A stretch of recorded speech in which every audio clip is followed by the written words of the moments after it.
Let me just share the screen so that we know where we stand. Yeah, we can maybe start off. No.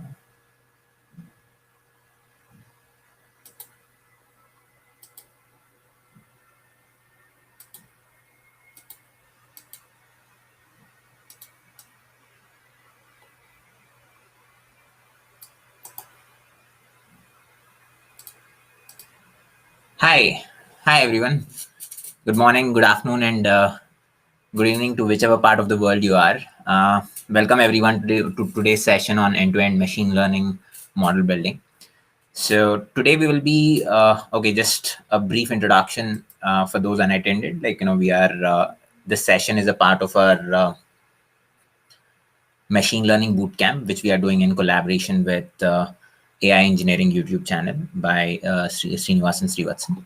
And today we will be discussing about end-to-end machine learning model building by taking an example of a real-world dataset. We'll be using a dataset of a hospital where they are trying to improve patient care conditions by looking at historical survival rates of the patients. Okay, so we'll be developing a model that will predict the chances of survival of a patient based on care conditions, patient demographics, and patient's previous conditions. Okay, so just to be on the same page, so it will be a hospital data set. We'll talk about it in a while as well. So the standard approach that we would be following to solve the problem is basically we will be defining the objective, and then we will be looking at the data requirements and data collection. However, these two things are not required as we already have the data with us. So I'll talk about a real world case study on how the data requirements are given and how we do the data collection as well in a while. Okay, at the end of the session, I'll discuss a real world case study as well. Okay, and then we'll go ahead with exploratory data analysis, data pre-processing, and then building a model, evaluating it, optimizing it. And then the later steps are putting it to production and monitoring. So that's something that we won't do in this session. For that, we'll have another session in the coming week. Okay, so with that, I'll probably get started. And yeah, I hope there are no connection or no issues. But yeah, Gunika, can you just confirm if everything is fine? Yeah, it's fine. Yeah, great, perfect. Okay. Great. With that, let's get started. So first things first, let's try and understand the problem statement better. Okay. The goal of building this particular model, right? It is to actually we want to build a model that will allow us to predict the chances of survival of a patient after 1 year of treatment. Okay. Now, what is this 1 year of treatment?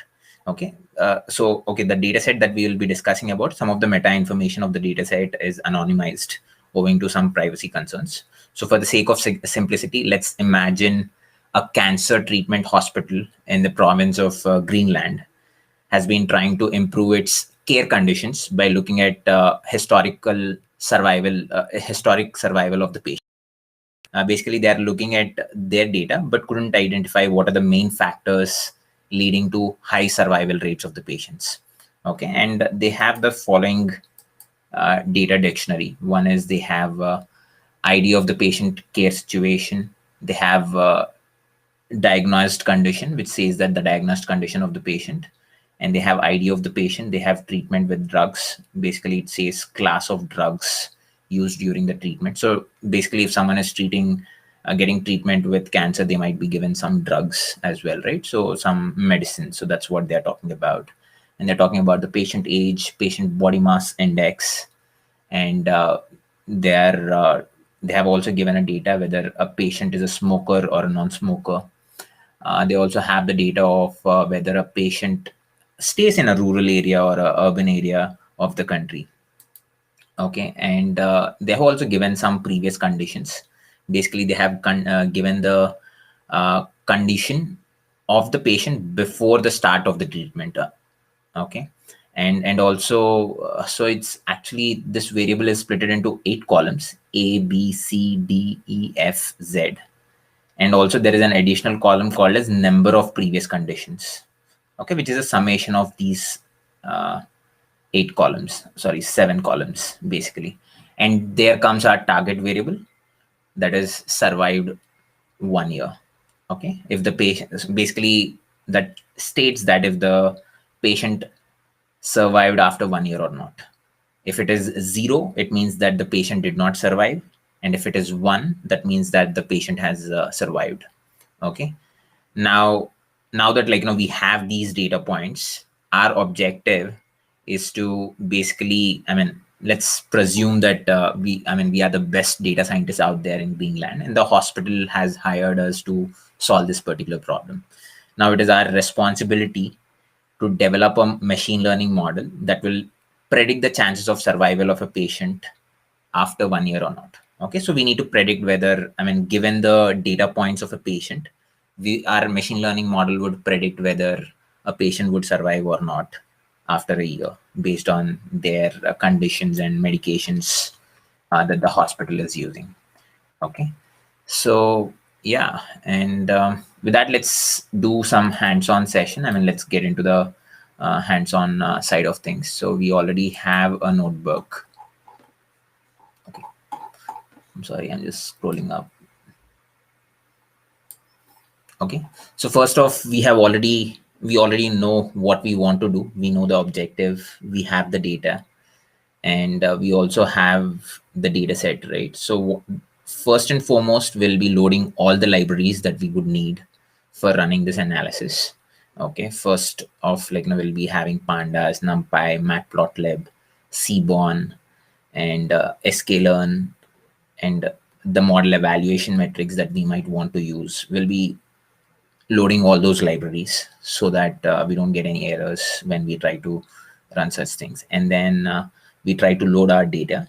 Here we are basically calling pd.readcsv and giving the link to the dataset, raw GitHub link to the dataset so that we can load our data.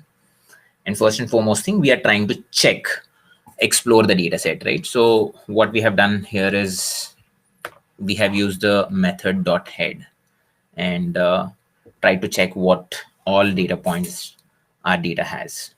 As we just saw, there is ID, patient care, diagnosed condition, and so on and so forth. Treated with drugs, I can see that there is something called as DX6, DX2, DX6, DX1. Hi, Chanukya.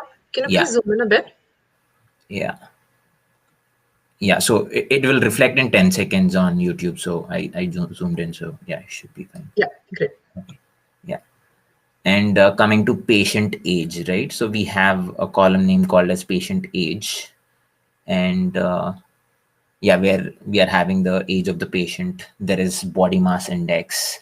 Okay, so we have all these data points as we discussed. Patient, rural, urban. It is it is basically giving us an information whether a patient is in urban locality or a rural locality. Okay, and it is also giving about the patient mental condition, stable. And there are 8 columns. These are nothing but the 7 columns, which are the previous conditions. And we are also calculating the number of previous conditions. That is nothing but the summation of these things. So as you can see, there is 1 and 1 here. So we are adding these 2 data points and having the number of previous conditions is 2. And in this second data point, we only have 1. So we are only seeing 1 here. Okay, and the survived 1 year is 0 or 1. If it is 0, then the patient has not survived. If it is 1, the patient has survived. So this is the data description, and this is a high-level overview of how the data is looking. And if we go to the exploration, right, when we run .info method, okay, so we can already see that. Okay, so these are the counts of each of the columns. So diagnosed condition has 18477 rows, and everything is non-null. There are so similarly, we can see the value counts for all the variables. Okay, as you can see, we can see the entire data set here. And as we go further, yeah, as we go further here, we can see that data.describe, right? So we can see the descriptive statistics of the data set, okay, clearly. And now comes, and now we will be splitting our, first and foremost, we'll be splitting our data into train and test data. Okay, we'll be running our model on train data set and testing our model on test data set. Okay, so basically once we build the model, we'll be applying it on our test data set and see how it is performing. Okay, so that's some context about what we are going to do. But before that, let me just run our data set once again. Yeah.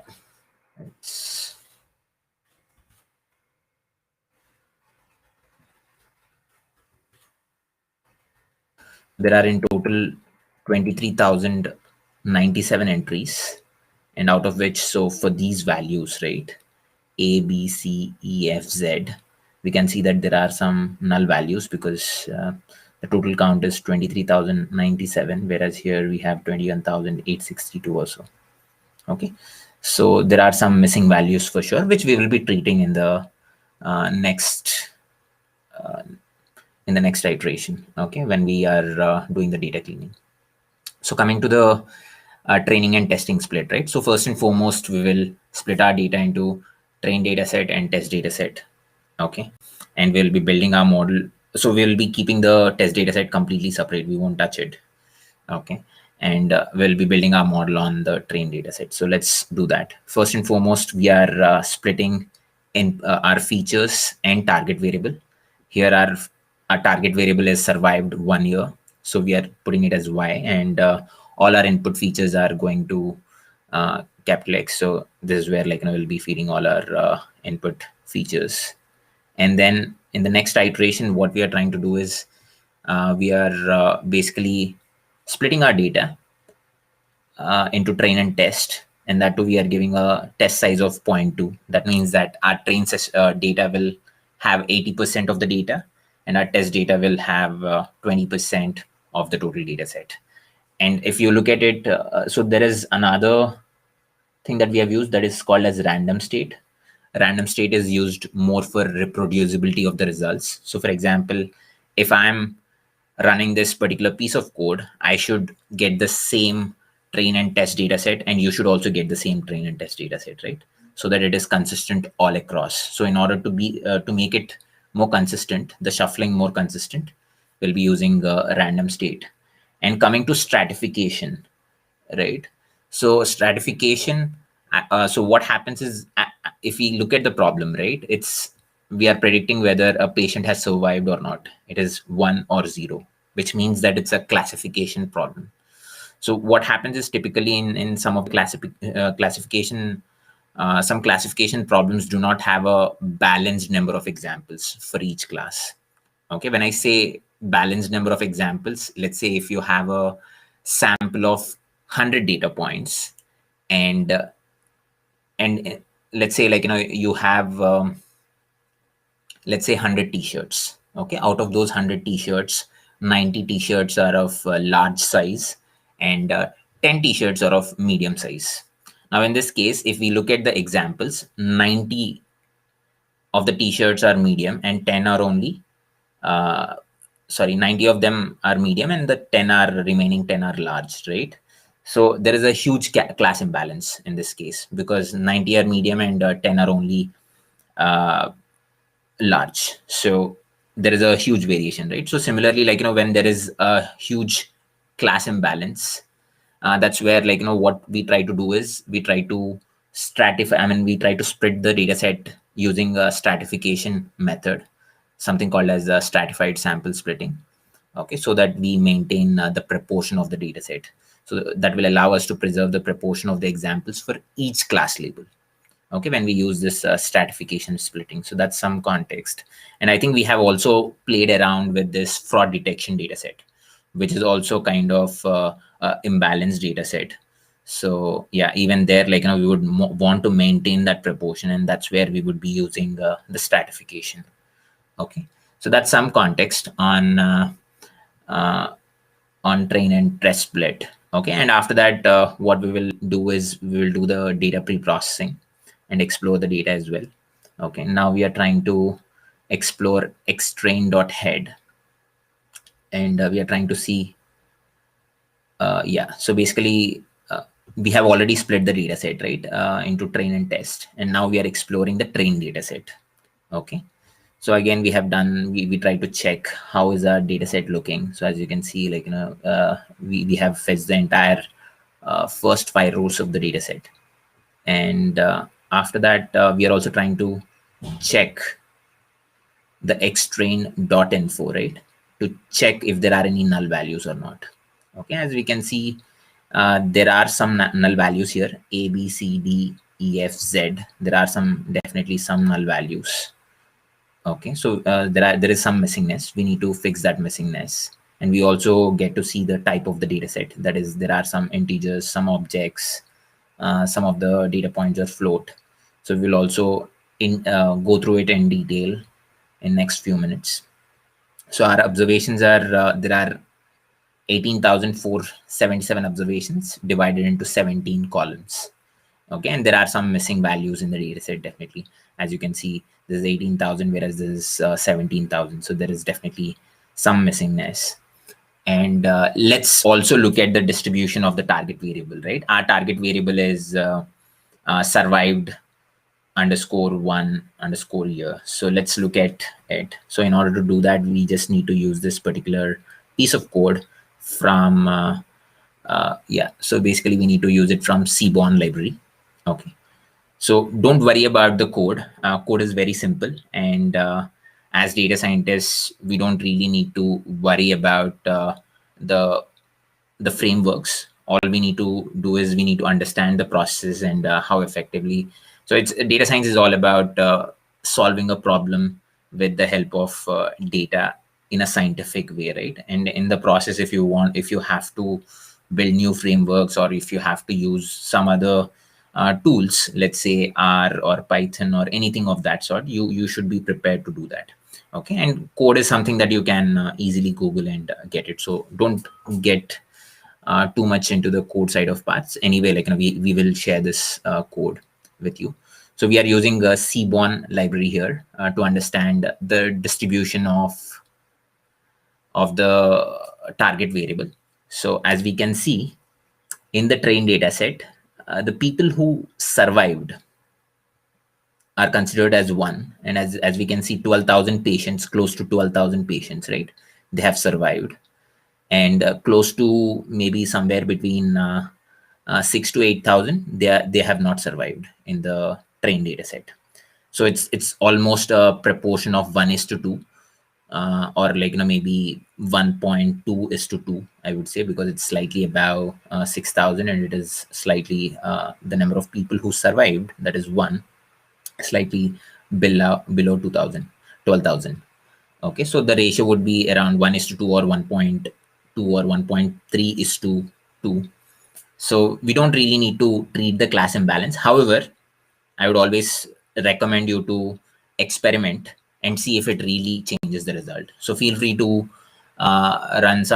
do some class imbalance treatment. So data science is all about and everything, right? You keep experimenting with things and see if it is working in your favor or not. So feel free to do it as an exercise. Okay, but in my opinion, like, it is not required in this case. Okay, and coming to box plot, right? So once we have looked at our target variable, let's also look at the box plot. When we are looking at the box plot, we will be looking at the continuous variables of the data set. Okay, and usually box plots are are a nice way to visualize and explore outliers.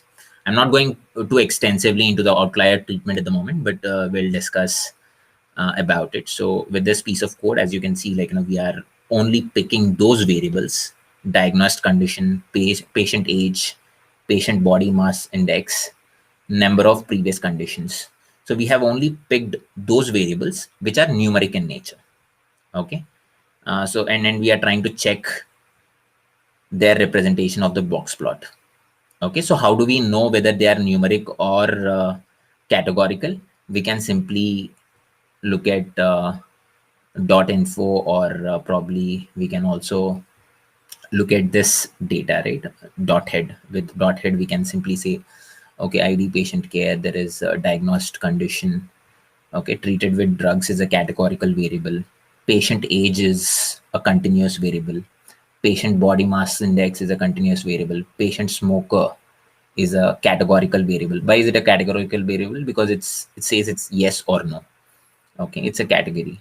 Whereas patient mass index is continuous because it's a numeric value and it is continuous. It is something like numbers, right? 1, 2, or 10, 20, 30, and so on and so forth. Okay, so that's some context about continuous and categorical variables. So we have plotted the box plot of all the numeric variables that are of relevance. So as we can see, for diagnosed condition, we don't really see any outliers out here. However, for patient age, that too for patients who survived, right? We can see that there are some outliers. Now, what are these things? Let's look at it, right? So patient age, 0 years, 20 years, 40 years, 60, 80, 100, 120. So we can see that there are some outliers where patient age is above 100 or maybe 110 or so. So these are some outliers. Now you can technically treat them. Okay, I think Aarti has delivered a great session uh, just a week ago where she has brilliantly explained about how to treat outliers. Okay, there are different ways to treat outliers. One is you can remove them, or you can treat it in a different way. I wouldn't recommend you to remove, but you can try it out. You can try it out and see if it is really helping or not. Okay. So similarly, I can see that patient body mass index. Okay, patient body mass index, again, 0, 5, 10, 15, 20, 25, and so on.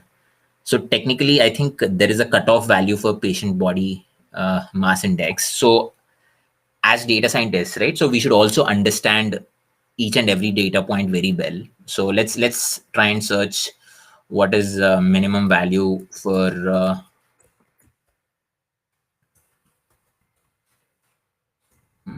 BMI. Okay. Commonly accepted BMI ranges are underweight, under 18.5. Normal is 18.5 to 25. Overweight is 25 to 30, and so on. Okay, so this is the typical BMI ranges. However, as we can see here, the BMI range is below 5, which is practically may not be possible.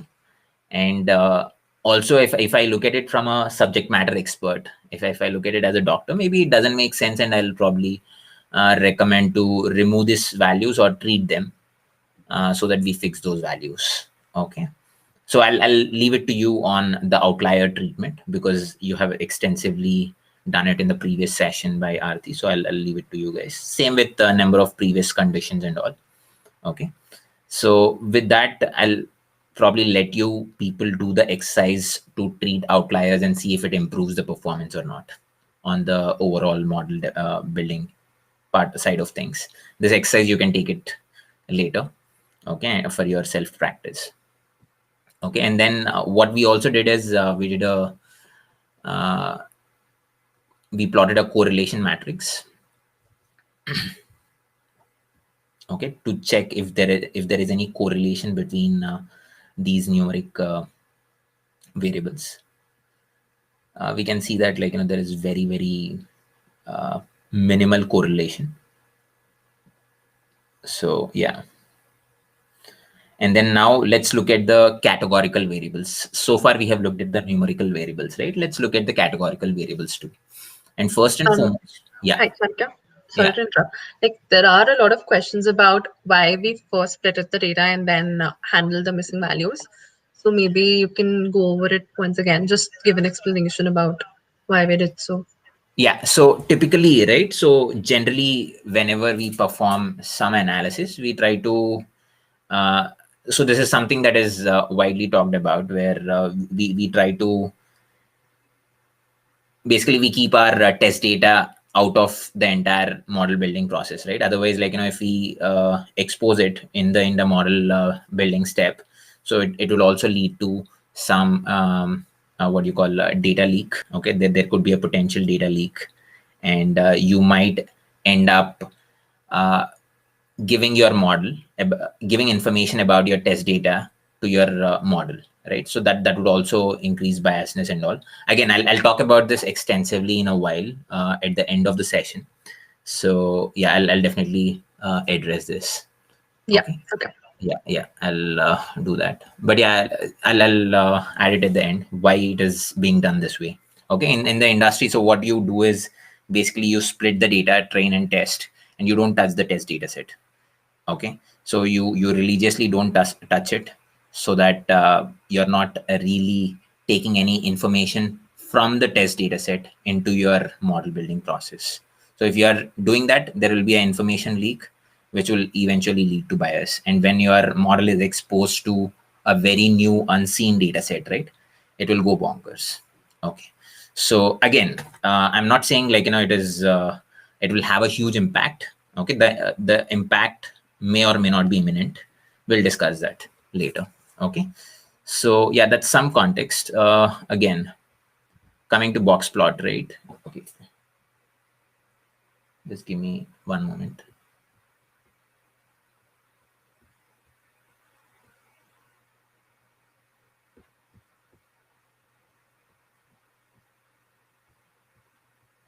Yeah,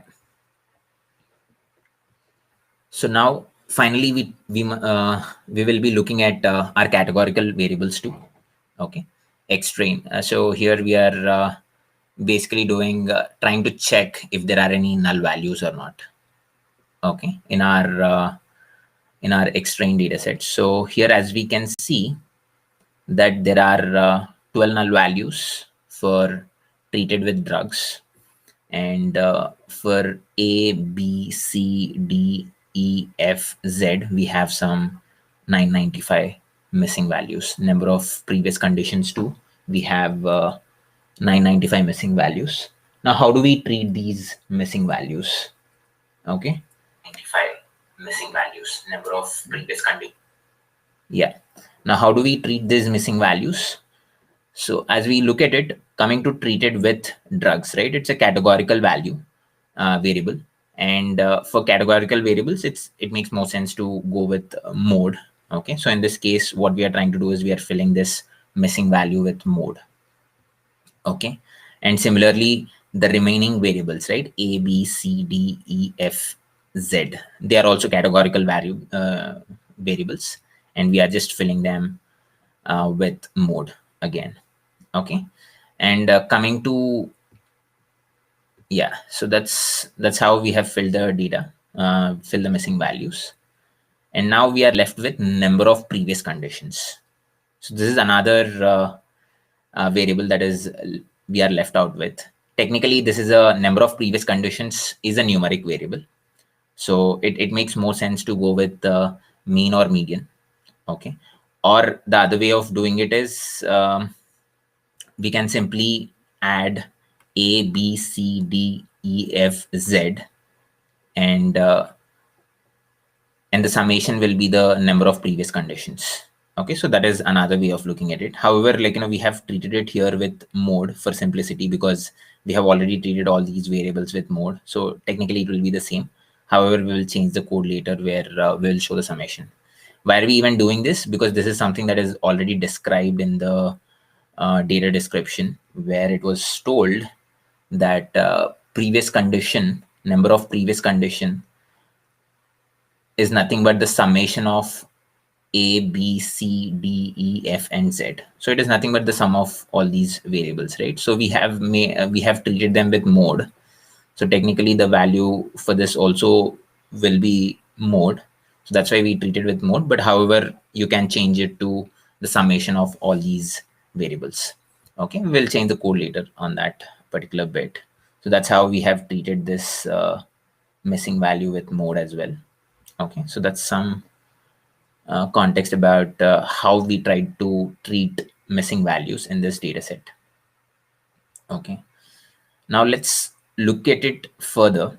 Now the next challenge is to build a model, right? Before even building a model, what we will have to do is we'll have to technically, we'll have to ensure that all the data points are numeric in nature before even putting into the machine learning model, because that's what machine learning models take, right? So they can't really take the categorical variables or strings or anything of that sort. So we need to change each and everything into uh, basically numeric values. So let's see how to do that. Okay. And before doing that, we are also trying to check what are the unique values of each and every variable that we have, each and every feature that we have. And when we try to run this particular code, right, we are trying to check what are the unique number of data points in each and every column or in each and every variable. For ID patient care situation, there are 23,097. That is like on the overall data set. So this is for the overall data here, as you can see. Okay, and for patient ID, it is 10,000. Okay, for treated with drugs, there are 32 unique values, which are categorical values. Okay, for patient smoker, there are 3 unique values, 3 unique categories. For patient rural urban, there are 2. That is whether a patient is from rural or urban. Patient mental condition is 1. Basically, like everyone, I think, like there is no other value, so we can simply remove it from the data too. But yeah, let's not arrive at any conclusion there. And remaining variables, we have 2 as the unique values. And survived 1 year, again, it has 2 unique classes, because a patient would survive or not. Okay, there are only 2 cases in there. Yeah.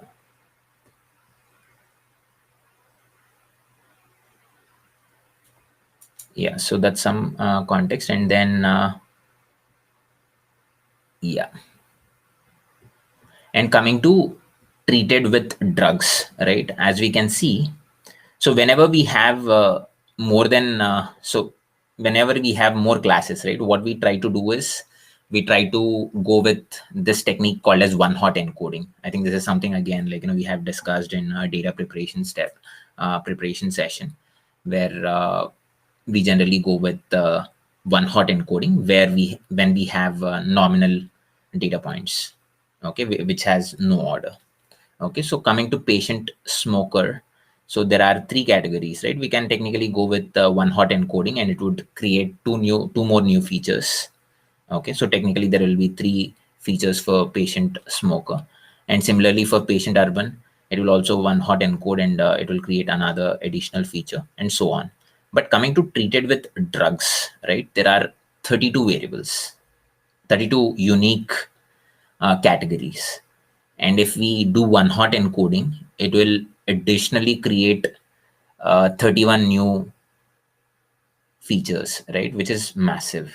And I think, like it will expand our total number of features massively, which will make it around 50 or so, if I'm not wrong, because already we have some 17 features, and adding some 30 plus would make it above 50.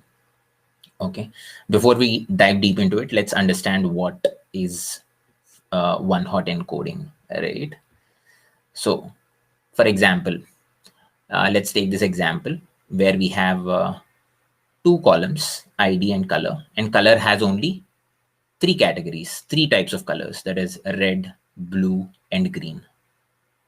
Okay, if the color has only 3 colors, color column has only 3 colors, red, blue, and green. And when we do one hot encoding, right, what happens is color will basically will end up creating 3 more new features, that is color red, color blue, and color green. Okay, so we will end up creating 3 more new features.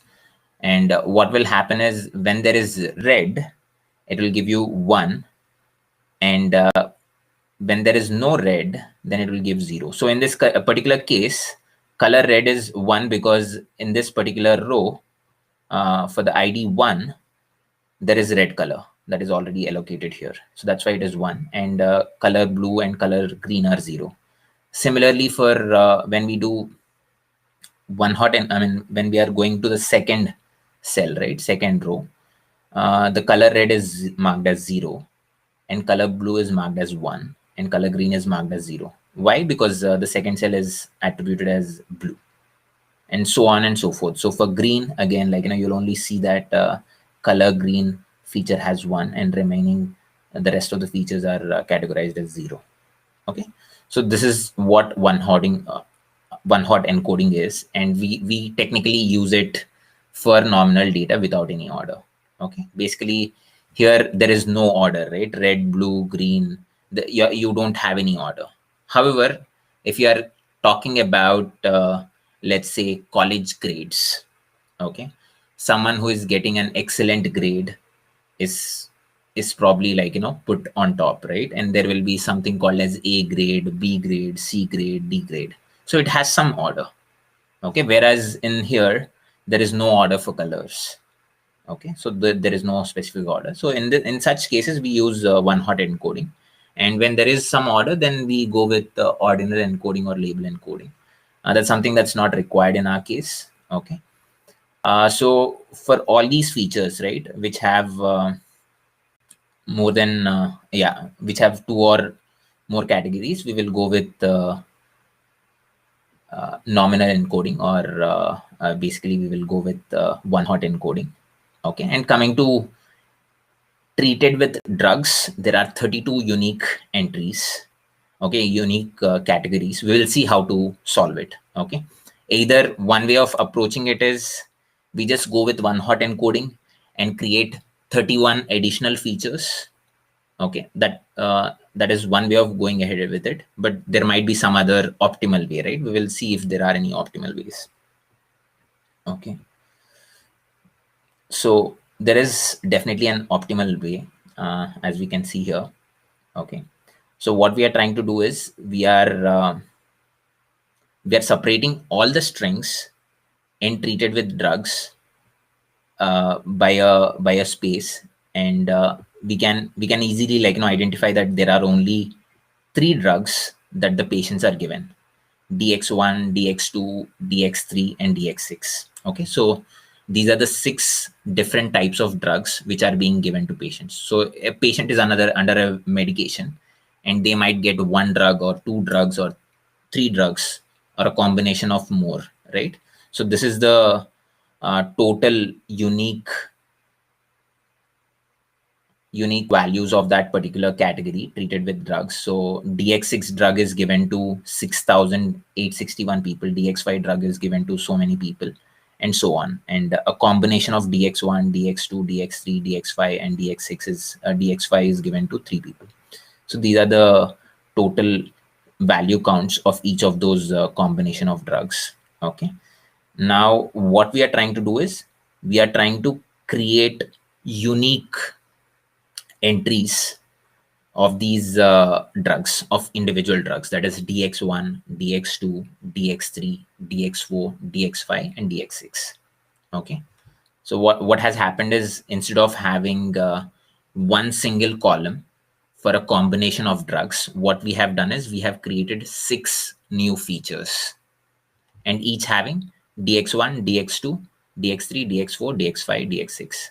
And if a patient is consuming 4 types of drugs, then they will be there, then in that particular position, right?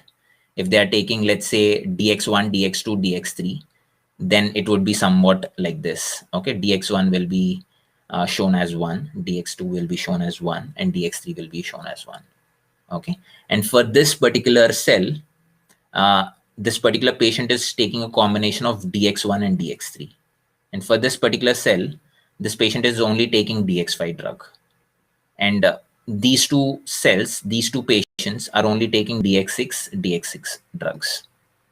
Okay, so that's how, like, we are optimally doing it. Instead of going for 31 additional features, what we are trying to do is we are only going for 5 additional features here. Okay, so that's how we have treated this particular class, treated with drugs. Okay, and now we'll be entering. Okay,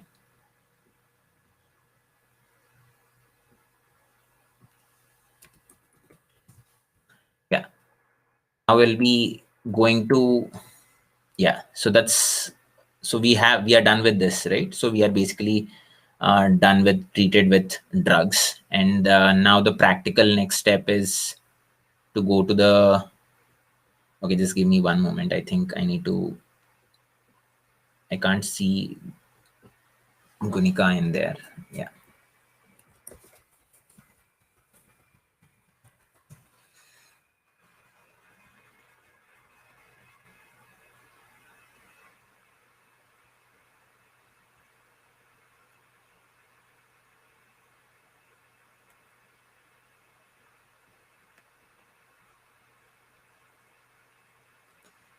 Yeah.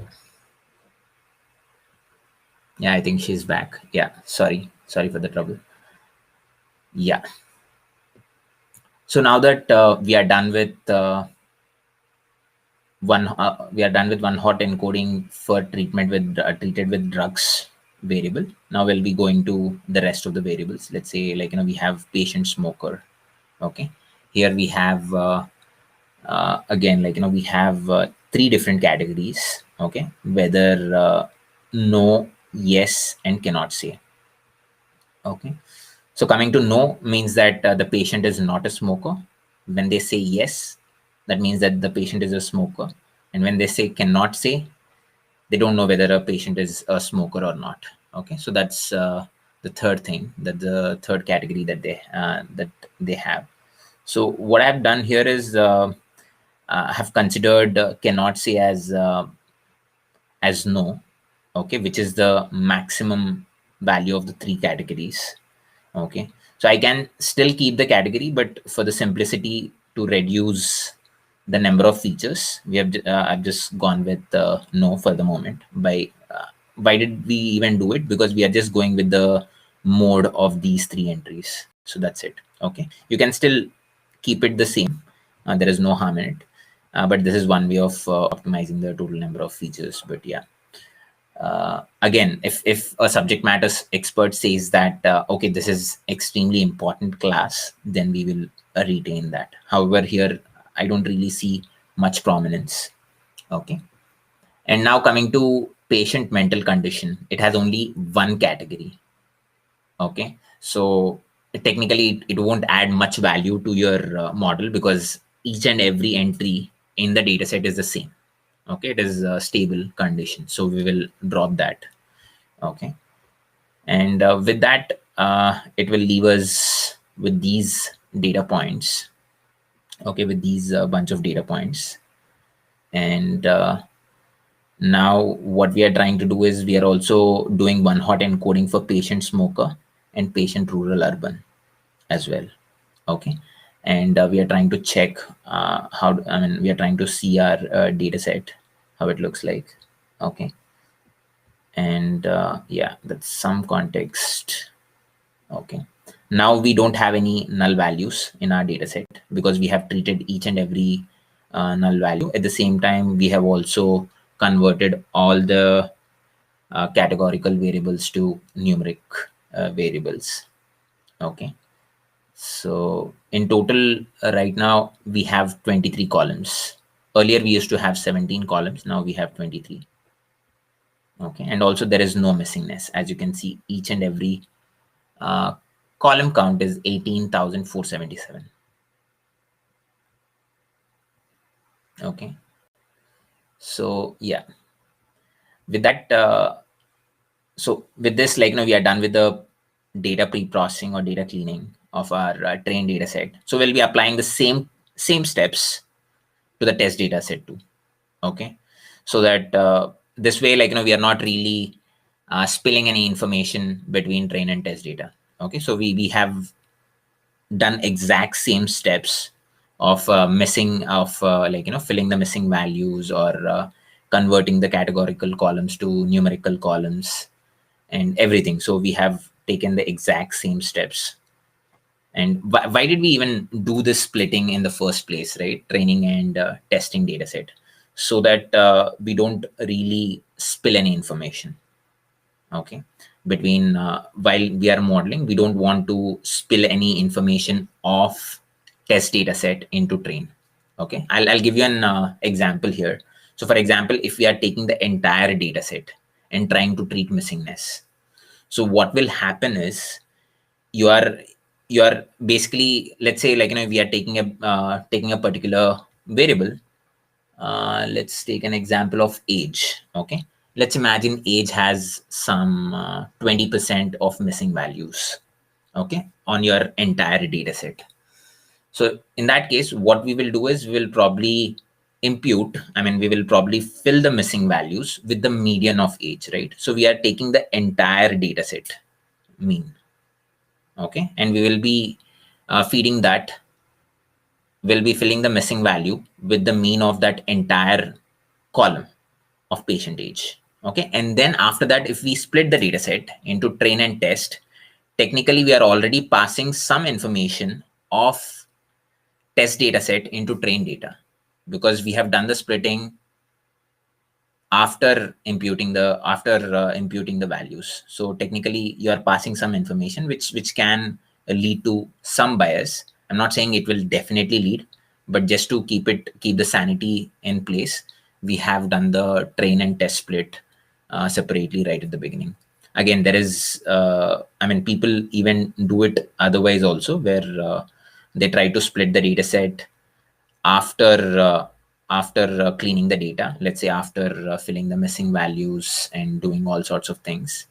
But again, it's not highly recommended. Okay, so usually, on most of the articles we see that. But at the same time, if you look at the data science competitions, right, if you look at the data science competitions on DPhi or on Kaggle, they give something called as train dataset and test dataset. Technically, test dataset is untouched. You're not touching the test dataset at all in the entire process. Okay, on any platform, on any data science platform, they give two different datasets: train and test. Train is the dataset on which you perform the analysis, and test is the dataset on which you try to apply all the pre-processing steps again and try to predict the uh, final model prediction, right? So that means that you are maintaining that sanity already. Okay, so similarly, when it comes to industry, what we try to do is we try to ensure that we don't spill any information of training and of model. We don't want to spill any information of test data in the model building process when we train the data set, when we train the model. Okay, I'll also give you some analogy by taking an example at the end also, if it is still not clear. Okay, and coming to checking missing values, right? So basically we are applying the same steps to the test data set, though this can be done at the end. We just did it here so that it's easy for us later on for building the model. So I'm just skipping this step because we have done the exact same steps for the train data set. Okay, I'm just quickly going over this, and now comes the model building part. So the first thing that we have done is we have gone with a logistic regression. Okay, and I'm not getting into the details of logistic regression right now, but we have built a logistic regression, and this is how it is. And we try to predict the model. We try to predict its performance on the test data set. And here, as you can see, we have already built the model. We have called it as model is equals to so and so model.fit and logistic regression. And here we are trying to predict its performance on the test data by test.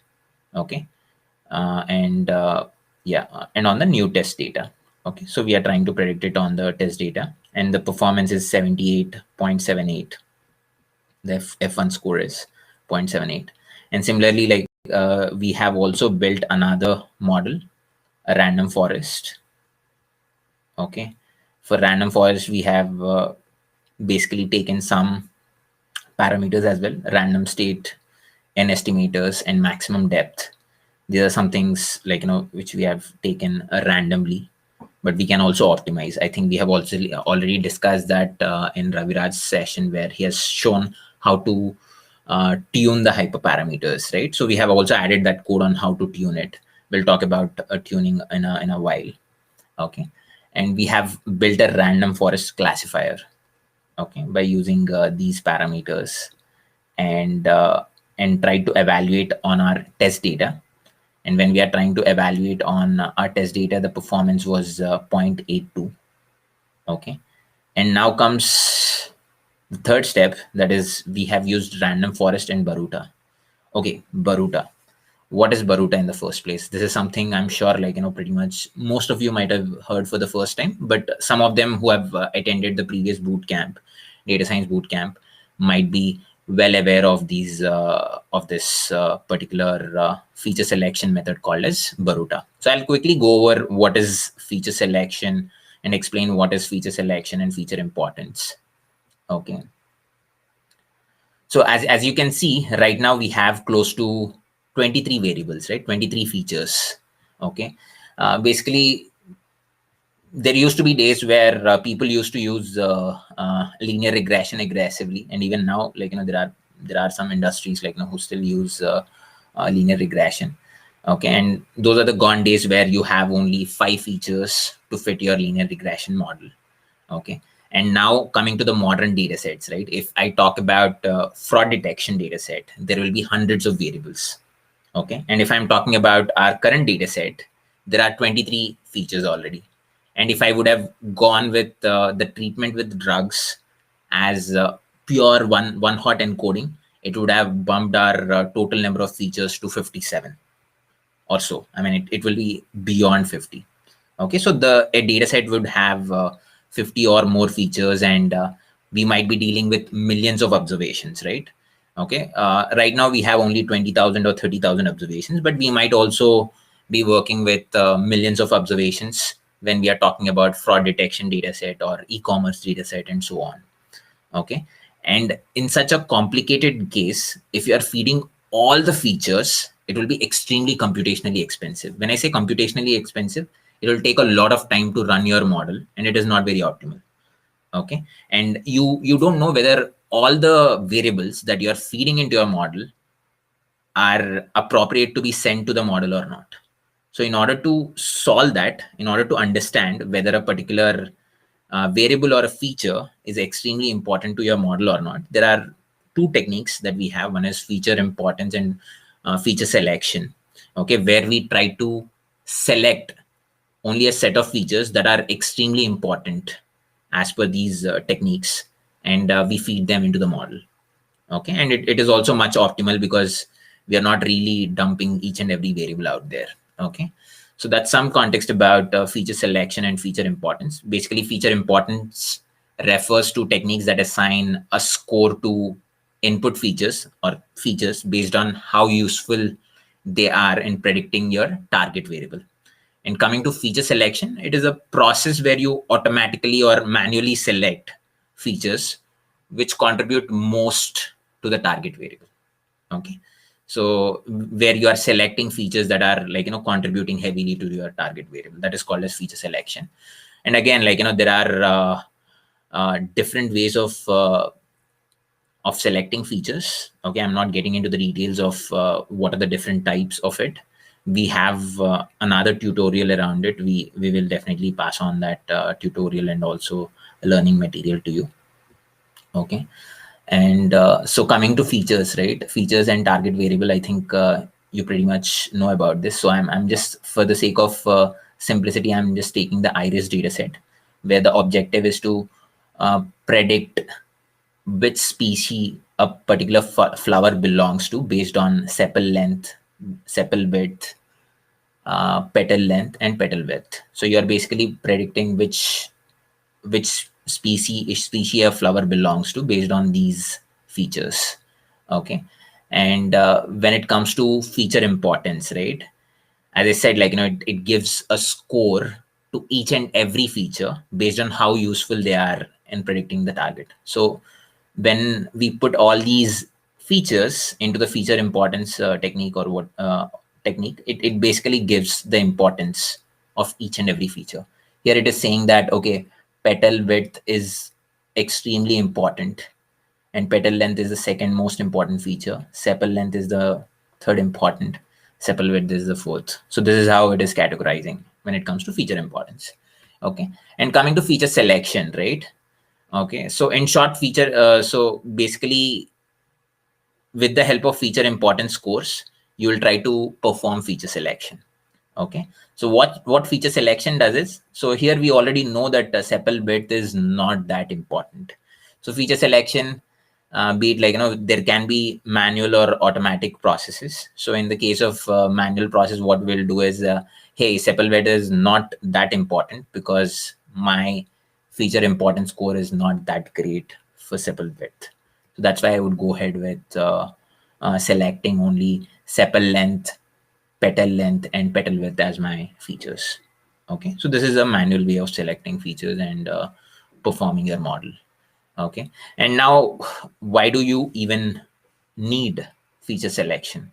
I already spoke about it, where if you're dealing with a very large data set and very large number of features, again, optimization and computational cost, everything is extremely important, and you don't necessarily need to feed in each and every data point, right? Just because you have the data points, it doesn't mean that you dump it into the model.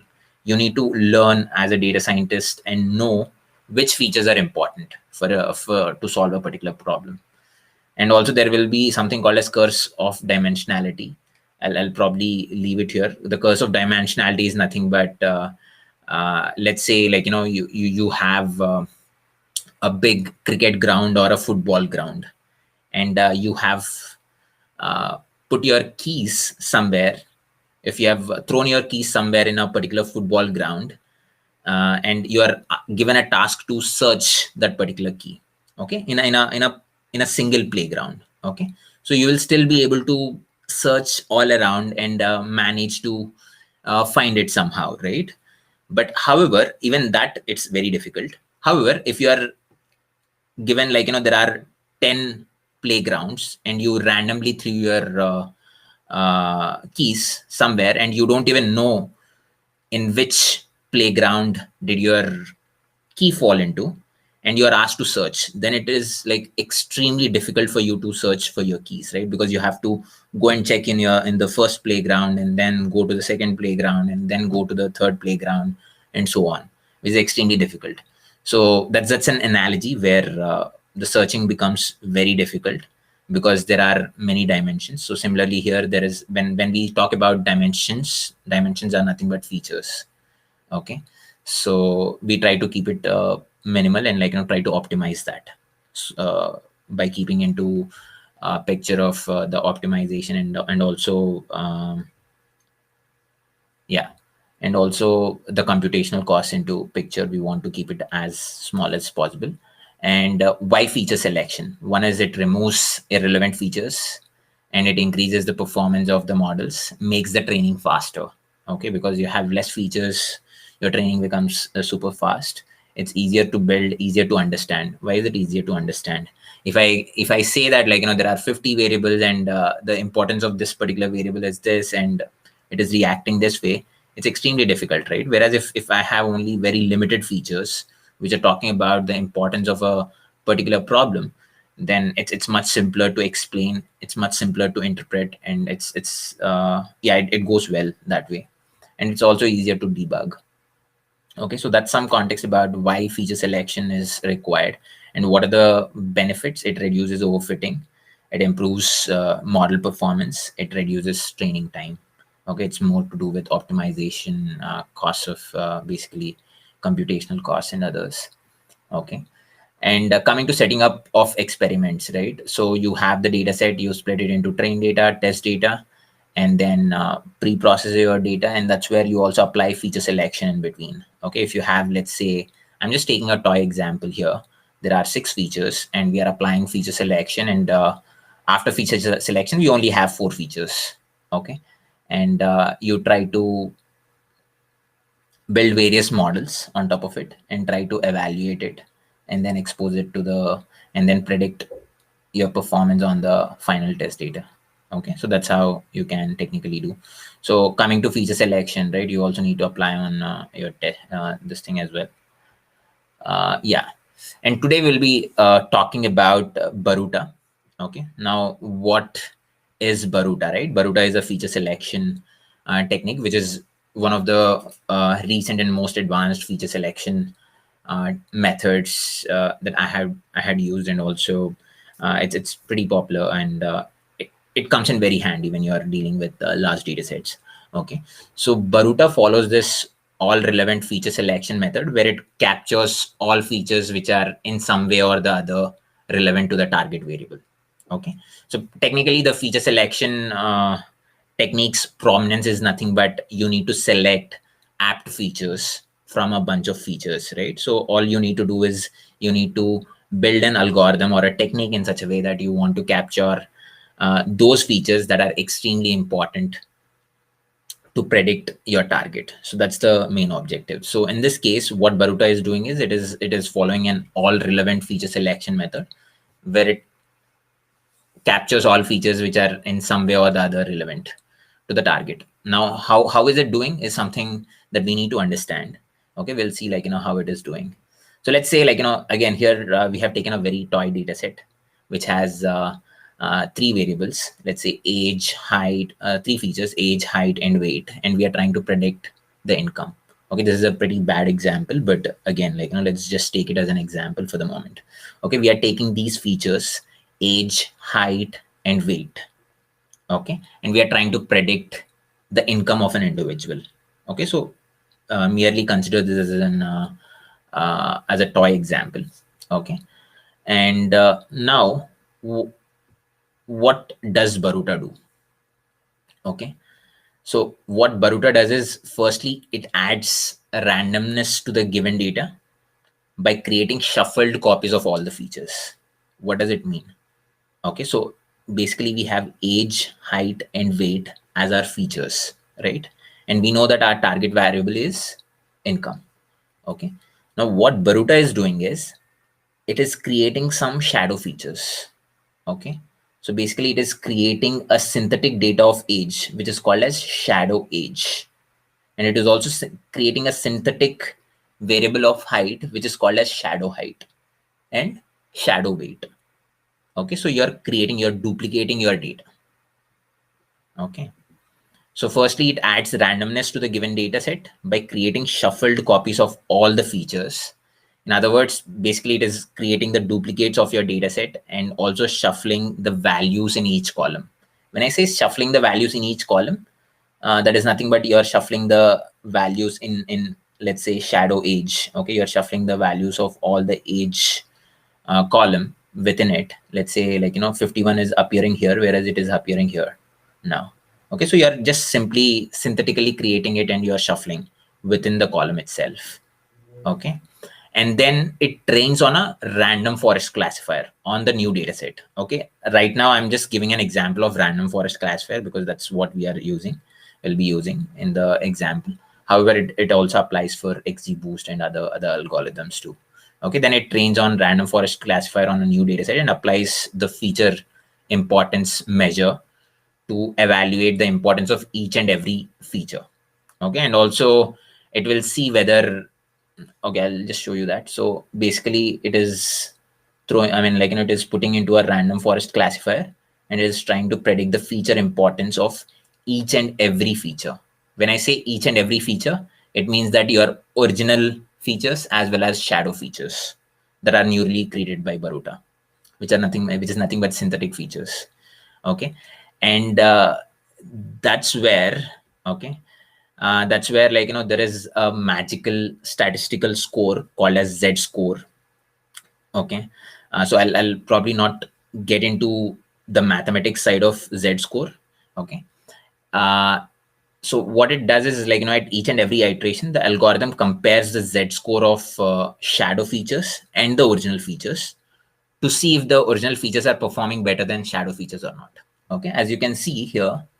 Okay, so the feature importance score of original feature is 39. Okay, whereas shadow feature is 11.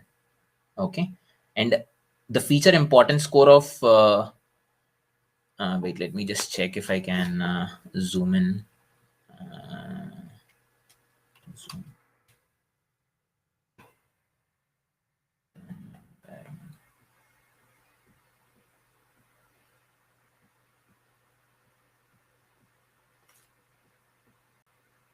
Oh, sorry.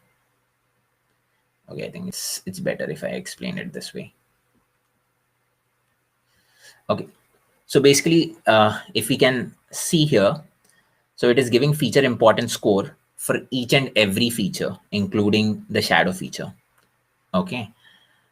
So what it is trying to compare is, it is trying to compare the feature importance of age, which is with its shadow feature, and it is giving a hit called as some other, like, it is creating another measure called as hits. And if your age importance, if your original feature importance is higher than the shadow feature, then it is retaining the feature, and if not, it will probably not retain it. Okay, so it is an iterative process. It is going over this particular iteration over and over, and then finally it selects what are the best features to be put into the model. Okay, so that's some context about how Boruta works. Okay, and finally the algorithm stops either when all the features get confirmed or rejected, or it reaches a specified limit of that random forest runs into. And in essence, the algorithm is trying to validate the importance of the feature by comparing it with its shadow features. Okay, which also in a way it is creating more robustness, right? Because you are creating some synthetic data, and you are comparing your original variables with your shadow features, and seeing if a particular feature is really important or not. Okay, so there is a lot of robustness that it is bringing into the entire scheme of things, and it is trying to validate the importance of your feature. Okay, so that's some context about the intuition of Boruta, and we will probably see how to implement it. So we have given some examples as well as some references as well in the PPT. I think you should be able to see that. But with that, I'll probably let Gunika take over and show the code walkthrough of Boruta. Gunika. Yeah. Yeah, you can share your screen maybe. Yeah.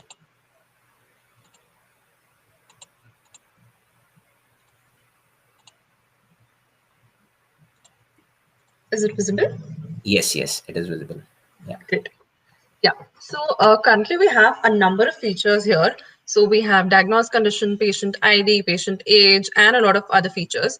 And what is our target feature? Our target variable is basically predicting if the person will survive or not. Right. So as Chanukya nicely explained, we'll now be implementing feature selection. So what is feature selection? Feature selection is selecting those particular variables that actually contribute towards predicting the target variable. That is, we will select those features that will actually help us in predicting whether the person is able to survive the next year or is not able to survive the next year. Right. So for this, we actually have a number of feature selection methods, and we have provided good resources around different methods as well. Apart from Boruta that we'll be discussing today, we have recursive feature elimination, feature importance using random forest. Just give me a minute.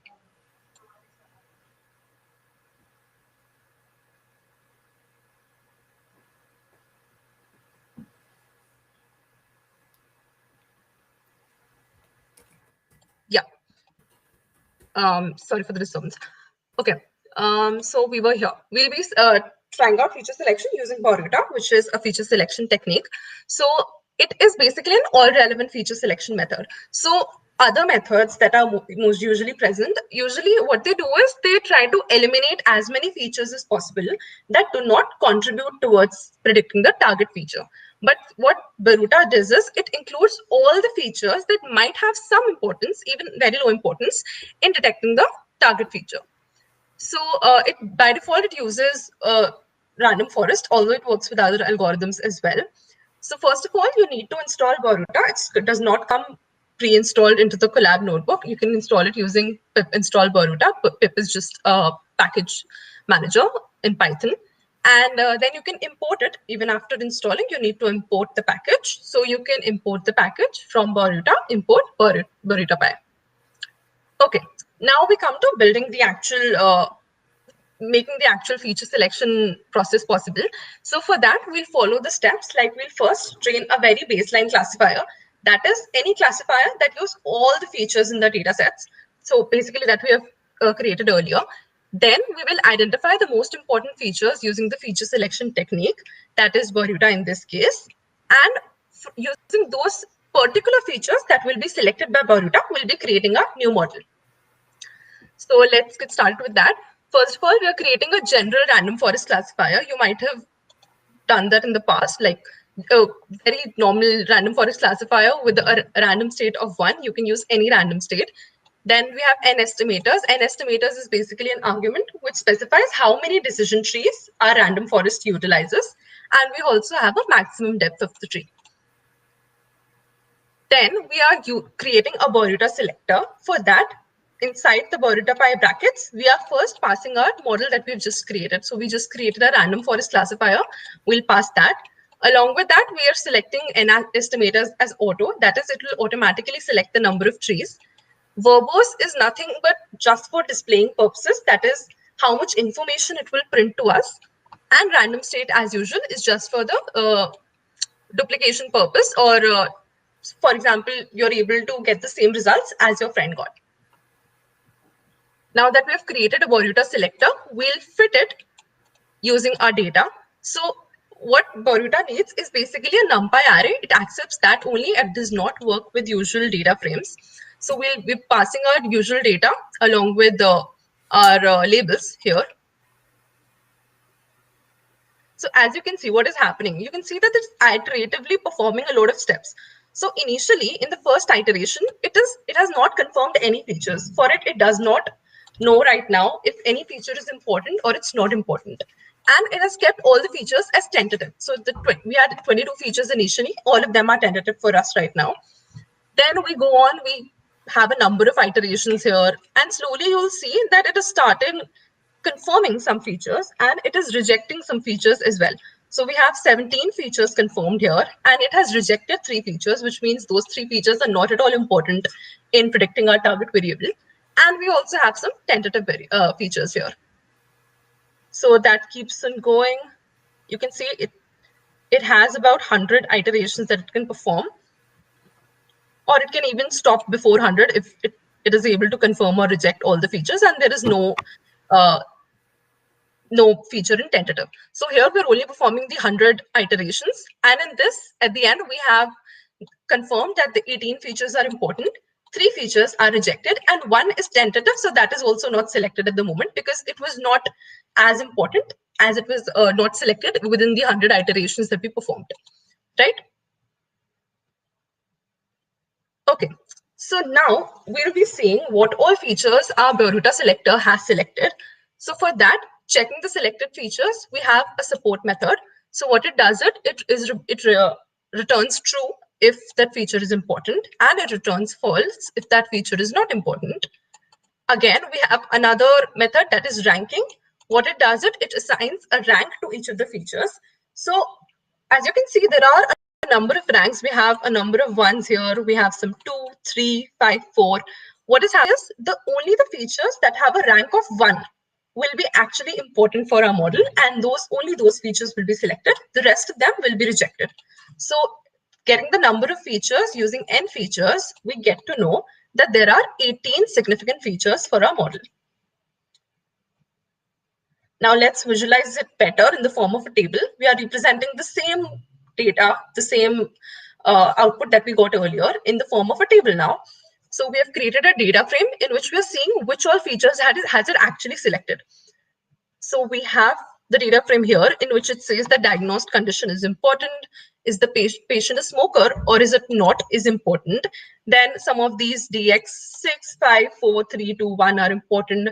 The number of previous conditions the patient has was important, and so on. And you can see that some features like C, E, Z, and F are given lower ranking, which means they are not as important as the other features. Okay, so what was the third step? First, initially, we created a very baseline model. We created a random forest classifier. Then we created a Boruta pi object in which it selects the most important features. Now, a third step is to actually use those most important features into our model.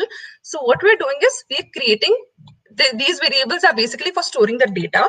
So we are using only those data that Boruta selector has selected, only those features from the data. So as you can see from the train and test, both of those, we have only those features selected, and this is our new data that will be used from now on. Now we have the most important features. That was our aim of feature selection. Now we'll continue our usual process, and what we're doing is we're again creating a random forest classifier, and we are using only the important data that we have selected in order to train that random forest classifier. So as you can see, this is our newly trained object in which we are using a random forest classifier. And then you can compare the performances of both the models, one before when we're using all the features in our data, and one after when we're using only selected features in our data. So now it is giving us an accuracy of 85.24, which is pretty good enough. Let us see what the accuracy was before. So it doesn't necessarily mean that it'll increase only if your model is actually giving you better results, then only you should use feature selection.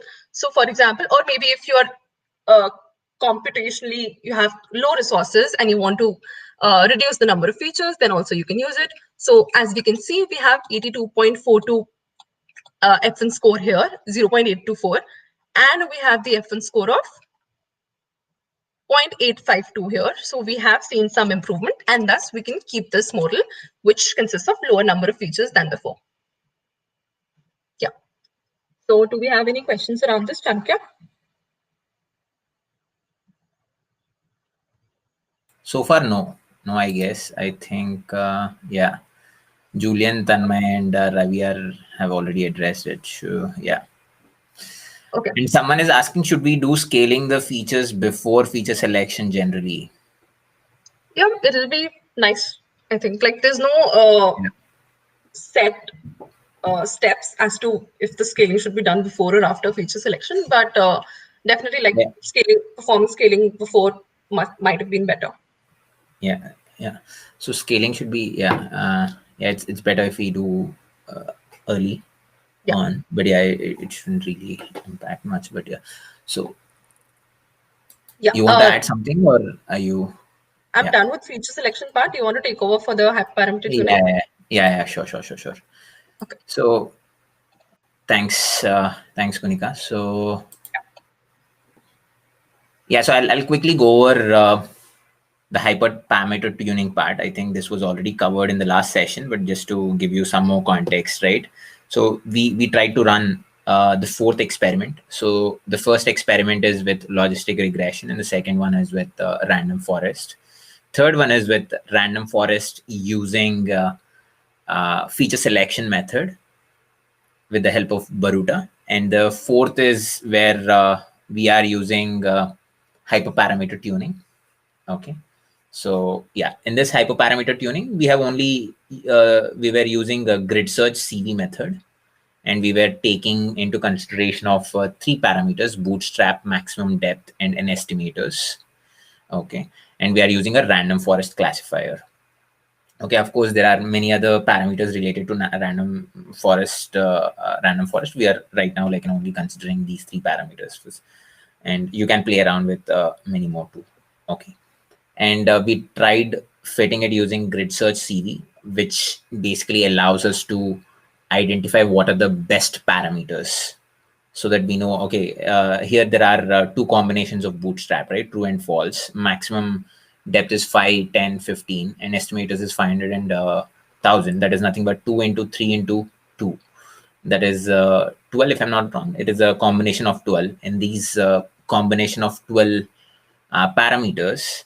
So what would be the best parameter is something that grid search CV will allow us to decide. I mean, it will automate it instead of we performing it manually. Okay. So after doing grid search CV, we are able to arrive at this estimate that having bootstrap true and maximum depth as 15 and an estimator is 1000 is the best hyperparameter. And we tried to evaluate our model as well by using F1 score, and that gave us a performance of 0.856. And finally, what we have done is we have run 4 experiments, right? We tried to see what is the performance in each and every experiment. So first experiment was a simple logistic regression, which gave 0.78 on the test data set.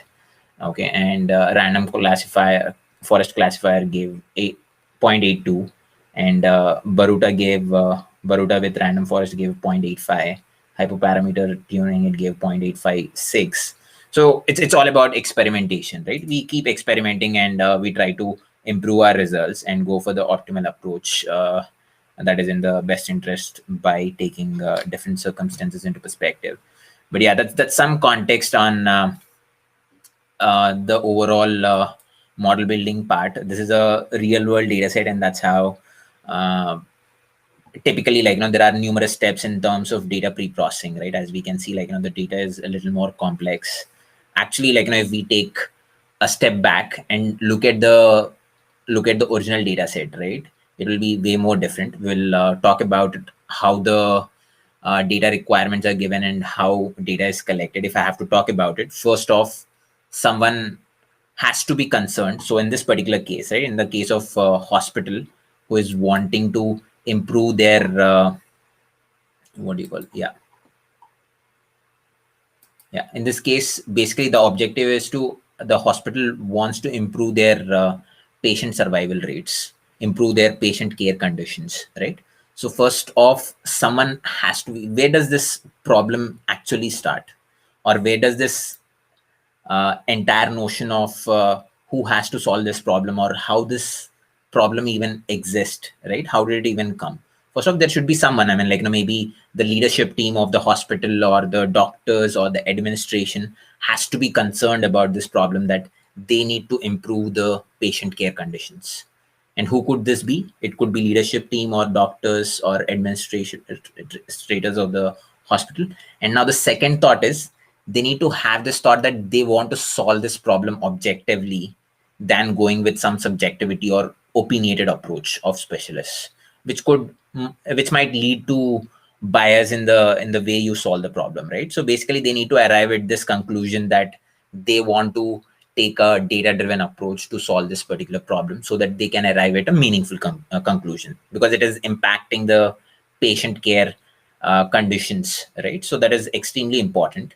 And after that, now comes the part of data scientists, where data scientists and subject matter experts marry, and they try to understand what are the different underlying factors that could potentially affect the patient care conditions.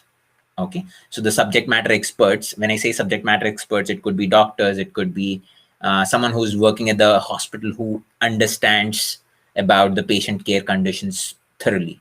Okay, who's there. As data scientists, we may not have a lot of context, right? So we need to take the help of subject matter experts, and they will guide us about the possible data points that might be impactful. Okay, so they will give that entire context, and that's when, based on that, we will gather the data requirements and start collecting it. Okay, so while collecting the data, you will have to look at the historical data that was already collected by the hospital, and one might as well need to fire some SQL queries to access the data or get the data. Okay, so and then coming to the current problem, right? So basically the doctors and the data scientists, they have, I mean, the subject matter experts and the data scientists have arrived at this conclusion that potentially there are three underlying factors that could affect this survival rate, that is care conditions, patient demographics, and patient's previous conditions. And the original data set looked somewhat like this.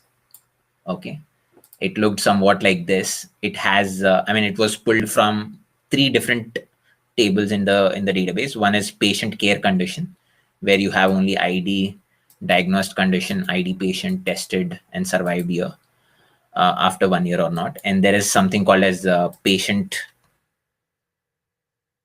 demographics. As you can see, like, you can see the worksheets at the bottom. There is something called as patient demographics. Okay, which has patient ID, patient uh, body mass index, smoker, patient, and patient mental conditions and all. And there is another data which has something called as patient ID and patient previous condition. And now this was fine tuned a lot, and it was given as a datathon to the previous bootcamp participants. Okay, so this was the original data set, and we had to do a lot of groundwork in terms of pre-processing it before we could expose it to the participants. So that's some context on how a real world data looks like, where like it's not very straightforward. I mean, like you need to sit with the subject matter experts and understand the problem a bit more, and then collect the data aptly. And in some cases, you may not have the data too. So in that, probably you need to request them to log it from now on so that it can be effectively used later on. Okay, so that's some context on how a typical problem works, and also I'll also give you a very sample case on one of the problem statements that I had worked on in the past on churn prediction. Okay, so it will be a quick walkthrough again. So where we were trying to analyze the customer churn prediction to enhance the user retention of an e-learning platform. Okay, what is churn prediction in the first place? Let's imagine you are running a business. Okay, let's imagine like you have let's say, yeah, you're running some business and you have some 100 customers at the start of the month. Okay, and by the end of the month, and it's a monthly subscription. Let's imagine like that, like they are paying every month some $10 to you to subscribe to your business. Okay, and let's imagine you have 100 customers at the start of the month, and at the end of the month you ended up with only 75 customers. Okay, that means that 25 of your customers have churned out. And now you as a data scientist need to identify what are the underlying factors that led to this customer churn. Why did these 25 customers even leave your platform or leave your business subscription?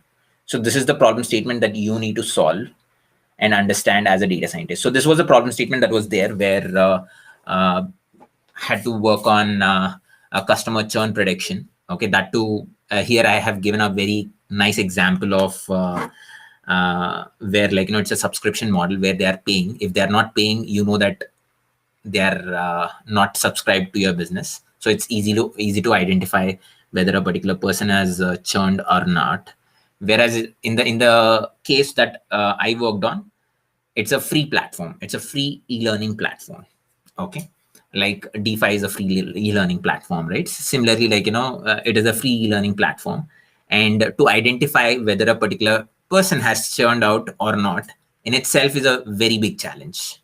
Okay, because it's not a subscription based. If someone has created the account, they will have access to that particular account for lifetime. Okay, we don't know whether they have unsubscribed or not by any means, unless and until they delete their account or unsubscribe to the emails or so. Okay, which is unlikely to happen in most cases. I'm looking at it from a broader perspective. However, there are other parameters like, for example, if you base it on a time-bound activity, let's say the person is not visiting your website in the next 1 month, then you can technically consider them as churned customer, where like they haven't subscribed to your website.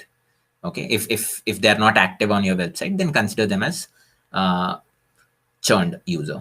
Okay, so right now the objective is to predict whether a particular to understand the customer churn prediction. Okay, so in order to do that, okay, just to keep things simple, you have 100 customers, and 75 of them are still there, and 25 of them, they have left your subscription. That means that 25 people got churned out. Now your objective is to predict why these 25 people got churned out. Okay, so in order to do that, in this particular case, we had some 2 million users, and it's an online platform which is used for coding. I mean, like improving the coding skills. So before even arriving at the data collection procedure, right? So typically when we try to solve a problem, what are the different things that we were looking at? Okay, typically we were defining the objective. Now the objective is defined, that we would want to predict the churn of a particular, I mean, we are trying to predict the churn score, right? So that is clearly defined. Now coming to data requirements. Now, how do we even go ahead with the data requirements? Okay, so I, as an outsider, may not have much context about this e-learning platform, But people who are working out there, right, who are working at this particular e-learning platform, they might have a lot more context about it.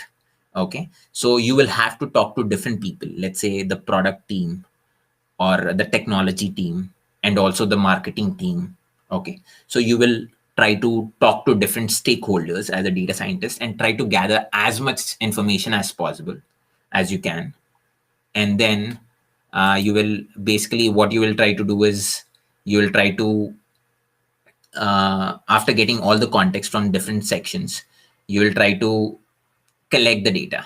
Okay, that is, in this particular case, we tried collecting the user information, user actions. Okay, when I say user information, demographics, type of the user, whether they are a professional or a student, graduation year, work experience, and bunch of other things.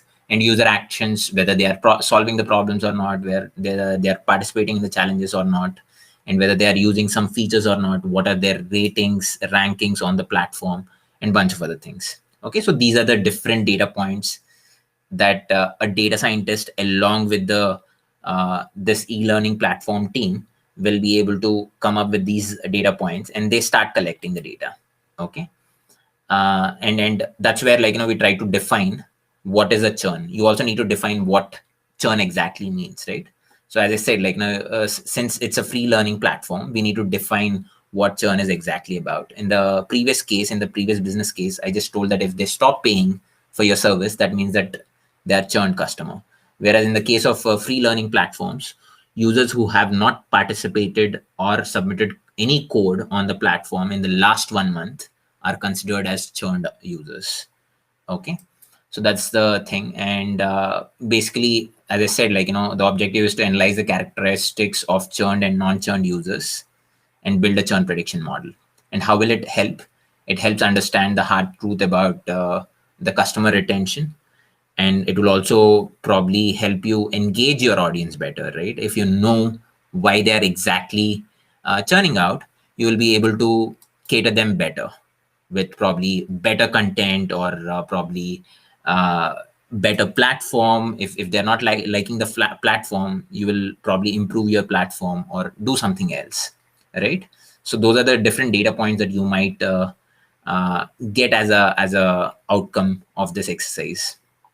Okay, and eventually the existing methodology that one might be using is probably Google Analytics, or just simply firing SQL queries and trying to understand what are the different uh, measures, or, like, what are the different things that is leading to this customer churn. However, after building a model, okay, you will be able to know exactly why exactly these people are churning out. Okay, so that's something that we will be able to do when we build a machine learning model, right? So in the first case, what we try to do is we try to identify the data, and once we identify the data, we went ahead with collecting the data. And then yeah, so there are a bunch of other things that we have done, and then eventually building the model at the end. Okay, so there is a lot of this pre-processing steps, and also understanding the business problem, right? It takes a lot more time than anticipated. So you will have to get a deeper understanding about the problem first, and you'll also need to have a deeper understanding about the data, about the platform, and bunch of other things. And then you go ahead with your model building step. Okay, so that's some context about how you typically solve a real world uh, data science problem. Okay, where you will have to use different tools, let's say MySQL, or for getting the data, and you'll have to coordinate with different people within the organization to be able to get those data points or understand more context. Okay, so that's some context about a real world case, but I'll probably, like, we'll probably write an article around this and share it. Okay, and yeah, with that, I think we are pretty much done with what we wanted to cover. And also, people have asked why we have done this basically train test splitting before and after, right? I have shared an article just now on YouTube and everywhere. It is of machine learning mastery. Okay, so here it clearly says that, okay, after reading this article, you will understand, okay, A naive approach to preparing data applies the transform on the entire data set before evaluating the performance of the model. This results in a problem referred to as data leakage. Okay. So why? As I gave an example, right? When you are applying the transformation on the entire data set, so you have a entire data set and you are filling the missing values of a particular column with mean value of that column. Okay, let's say you have already done it, and then after doing that, you're basically, if you're trying to split your data into train and test, that means that by then you have already leaked your test data into your train data set. Okay, so that's not something we should do. We should try and avoid it. Okay, so we should, I'm not sure how much impact it would have in the overall scheme of things. It's always good to experiment and see how much impact it would have. Okay. So again, he has clearly explained naive application of data preparation methods to the old data set results in data leakage that causes incorrect estimates of model performance. Data preparation must be prepared on the training set only in order to avoid data leakage. Okay, and he has also explained about train test splits, k-fold, cross-validation, and all in Python. But it's an interesting read. I would suggest you to go through that. So always ensure that you don't leak that information. Okay, technically, if you look at any other platform like Kaggle or even DPhi, we try to give, even in datathons, right? We try to give those two different data sets, train data set and test data set, and test data set is untouched till the end of the till that point you build a model, right? So it's the same practice that you need to adopt. But yeah, that's some context. And yeah, Gunika, if you have any questions, we'll be happy to address. No, we don't have any questions. Just people are requesting for the churn PPT that we will Okay. definitely share on the dashboard. Okay. Yeah, I mean, I'll need to make some changes there. There might be some sensitive information, so I'll make those changes and I'll put it across as an article or something. Yeah. Okay. Yeah.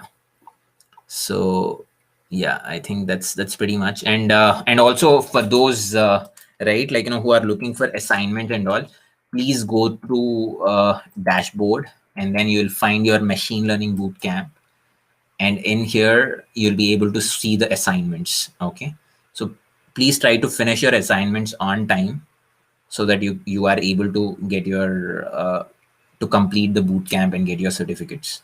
Okay, try to follow the sessions, try to also go through the slides. They have as much context as possible. I mean, it gives a very nice explanation of each and every techniques that are being applied out there, so you'll get a lot of context that way. So I would strongly recommend to go through them diligently. And if you have any questions, right, if you have any questions or if you get stuck somewhere, do not hesitate to ask us on Slack forums or on discussion forum. Please feel free to put down the questions. We have some amazing coaches out there, as you can see already, on the live chat we are already seeing Julian, Raviraj, Tanmay, and Gunika and Manish, and we have Asha and a bunch of other people, right, who are pretty proactive and they're upfront in terms of helping learners.